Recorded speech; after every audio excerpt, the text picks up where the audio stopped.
ഹൃദയത്തിൽ കൂടുകൂട്ടാനും ഇനി എന്റെ കരളിലെ പ്രണയമാവാനും ഇനി എന്റെ ജീവനിൽ ശ്വാസമാകാനും പുനർജനിക്കാം നമുക്കൊരു ജന്മമെങ്കിലും.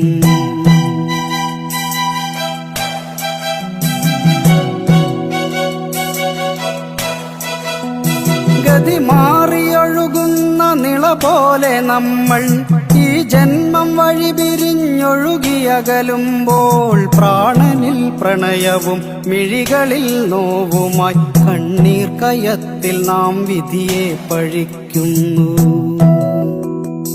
പ്രാണനിൽ പ്രണയവും മിഴികളിൽ നോവുമായി കണ്ണീർ കയത്തിൽ നാം വിധിയെ പഴിക്കുന്നു.